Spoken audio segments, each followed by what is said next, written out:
El árbol. Howard Philip Lovecraft.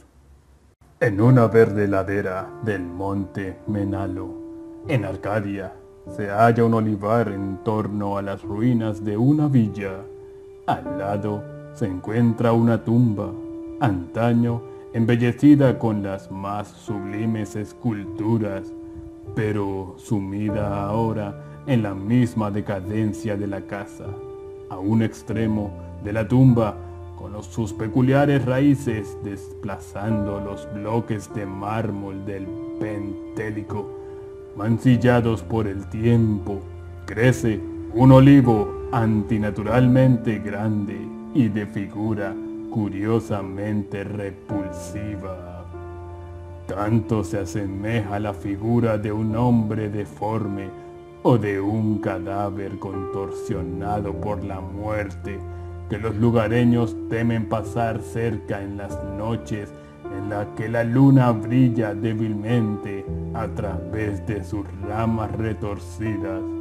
El monte Menalo es uno de los parajes predilectos del terrible Pan, el de la multitud de extraños compañeros, y los sencillos pastores creen que el árbol debe tener alguna espantosa relación con esos salvajes silenos. Pero un anciano abejero que vive en una cabaña de las cercanías me contó una historia diferente. Hace años, muchos años, cuando la villa de la cuesta era nueva y resplandeciente, vivían en ella los escultores Kalos y Múcides. La belleza de su obra era alabada de Lidia a Neápolis, y nadie osaba considerar que uno sobrepasaba al otro en habilidad. El Hermes de Kalos se alzaba en un marmóreo santuario de Corinto, y las Palas de Múcides remataba una columna en Atenas, cerca del Partenón. Todos los hombres rendían homenaje a Kalos y Múcides y se asombraban de que ninguna sombra de envidia artística enfriara el calor de su amistad fraternal. Pero, aunque Kalos y Múcides estaban en perfecta armonía, sus formas de ser no eran iguales. Mientras que Múcides gozaba las noches entre los placeres urbanos de Tegea, Kalos prefería quedarse en casa, permaneciendo fuera de la vista de los esclavos al fresco amparo del olivar. Allí meditaba sobre las visiones que colmaban su mente, y allí concebía las formas de belleza que posteriormente inmortalizaría en mármol casi vivo. Los ociosos, por supuesto, comentaban que Kalos se comunicaba con los espíritus de la arboleda y que sus estatuas no eran sino imágenes de los faunos y las dríadas con los que se codeaba, ya que jamás llevaba a cabo sus trabajos partiendo de modelos vivos. Tan famosos eran Kalos y Múcides que a nadie le extrañó que el tirano de Siracusa despachara enviados para hablarles acerca de la costosa estatua de Ticio que planeaba erigir en su ciudad. De gran tamaño y factura sin par había de ser la estatua, ya que habría de servir de maravilla a las naciones y convertirse en una meta para los viajeros, honrado más allá de cualquier pensamiento resultaría aquel cuyo trabajo fuese elegido, y Kalos y Múcides estaban invitados a competir por tal distinción. Su amor fraterno era de sobra conocido, y el astuto tirano conjeturaba que, en vez de ocultarse sus obras, se prestarían mutua ayuda y consejo. Así que tal apoyo produciría dos imágenes de belleza sin par, cuya hermosura eclipsaría incluso los sueños de los poetas. Los escultores aceptaron complacidos el encargo del tirano, así que en los días siguientes sus esclavos pudieron oír el incesante picoteo de los cinceles. Calos y Múcides no se ocultaron sus trabajos, aun cuando se reservaron su visión para ellos dos solos, a excepción de los suyos. Ningún ojo pudo contemplar las dos figuras divinas liberadas mediante golpes expertos de los bloques en bruto que los impresionaban desde los comienzos del mundo. De noche, al igual que antes, Múcides frecuentaba los salones de banquetes de Tegea, mientras Calos rondaba a solas por el olivar.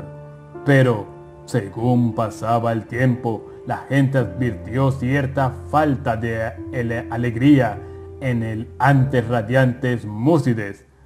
Era extraña. Comentaban entre sí que esa depresión hubiera hecho presa en quien tenía tantas posibilidades de alcanzar los más altos honores artísticos. Muchos meses pasaron, pero en el semblante apagado de Múcides no se leía sino una fuerte tensión que debía estar provocada por la situación.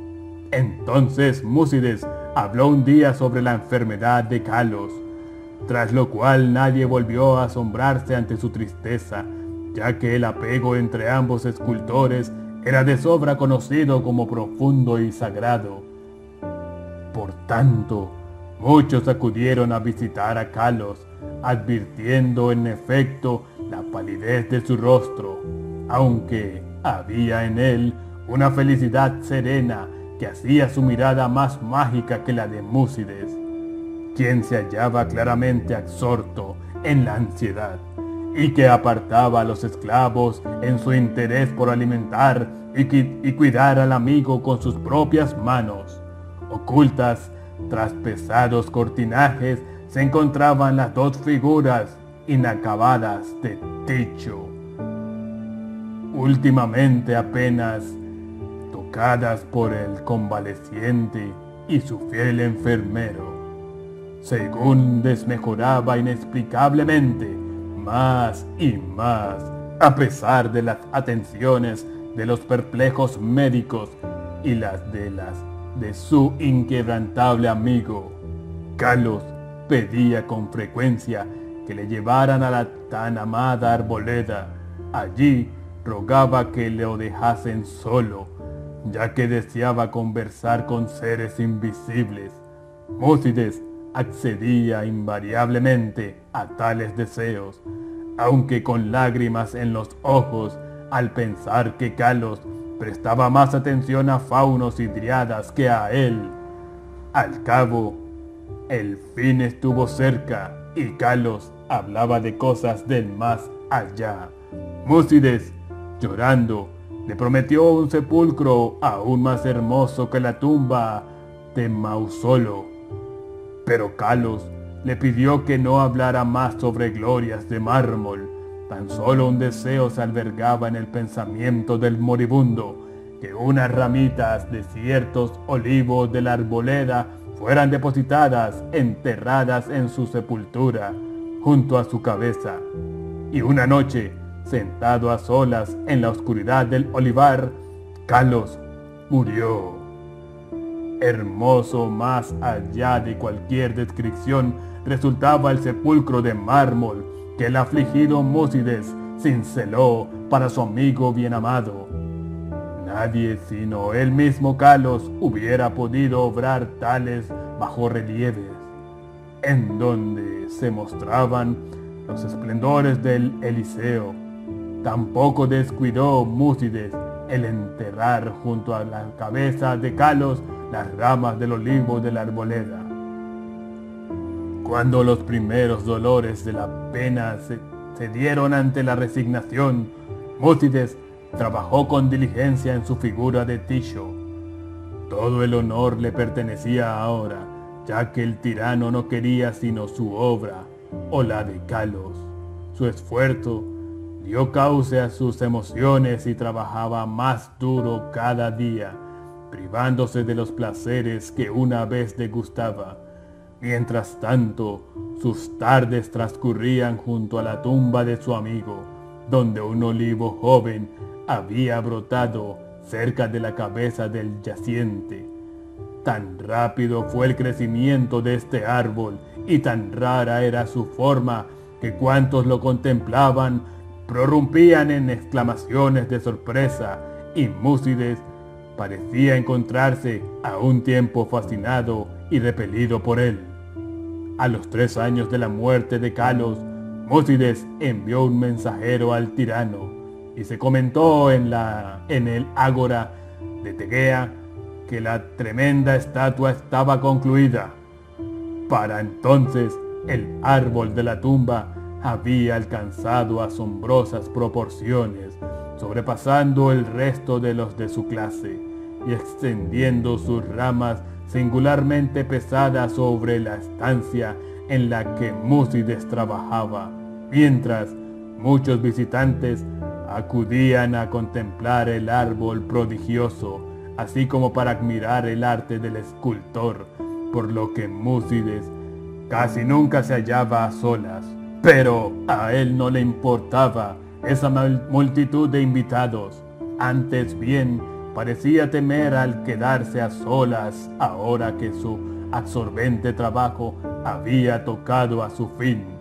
El poco alentador viento de la montaña, suspirando a través del olivar y el árbol de la tumba, evocaba de forma extraña sonidos vagamente articulados. El cielo estaba oscuro la tarde en que los emisarios del tirano llegaron a Tegea. De sobra era sabido que llegaban para hacerse cargo de la gran imagen de Ticho y para rendir honores imperecederos a Múcides, por los que los proxenos les brindaron un recibimiento sumamente caluroso. Al caer la noche, se desató una violenta ventolera sobre la cima del Ménalo, y los hombres de la lejana Siracusa se alegraron de poder descansar a gusto en la ciudad. Hablaron acerca de su ilustrado tirano y del esplendor de su ciudad, refocilándose en la gloria de la estatua que Múcides había cincelado para él. Y entonces los hombres de Tegea hablaron acerca de la bondad de Múcides y de su hondo penar por su amigo, así como de que ni aun los inminentes laureles del arte podrían consolarlo de la ausencia de Calos, que podrían haberlo ceñido en su lugar. También hablaron sobre el árbol que crecía en la tumba junto a la cabeza de Calos. El viento aullaba aún más horriblemente, y tanto los siracusanos como los arcadios elevaron sus preces a Eolo. A la luz del día, los proxenos guiaron a los mensajeros del tirano cuesta arriba hasta la casa del escultor, pero el viento nocturno había realizado extrañas hazañas. El griterío de los esclavos se alzaba en una escena de desolación, y en el olivar ya no se levantaban las resplandecientes columnatas de aquel amplio salón donde Múcides soñara y trabajara. Solitarios y estremecidos penaban los patios humildes y las tapias, ya que sobre el suntuoso peristilo mayor se había desplomado la pesada rama que sobresalía del extraño árbol nuevo, reduciendo de una forma curiosamente completa aquel poema en mármol a un montón de ruinas espantosas. Extranjeros y teguianos quedaron pasmados, contemplando la catástrofe causada por el grande, el siniestro árbol, cuyo aspecto resultaba tan extrañamente humano y cuyas raíces alcanzaban de forma tan peculiar el esculpido sepulcro de Calos, y su miedo y desmayo aumentó al buscar entre el derruido aposento, ya que del noble Múcides y de su imagen de Ticho, maravillosamente cincelada, no pudo hallarse resto alguno. Entre aquellas formidables ruinas no moraba sino el caos, y los representantes de ambas ciudades se vieron decepcionados. Los siracusanos porque no tuvieron estatua que llevar a casa, los tegeanos porque carecían de artista al que conceder los laureles. No obstante, los siracusanos obtuvieron una espléndida estatua en Atenas y los tegeanos se consolaron erigiendo en el ágora un templo de mármol que conmemoraba los talentos, las virtudes y el amor fraternal de Múcides. Pero el olivar aún está ahí, así como el árbol que nace de la tumba de Calos y el anciano abejero que me contó que a veces las ramas susurran entre sí en las noches ventosas, diciéndose una y otra vez: yo sé, yo sé. Fin.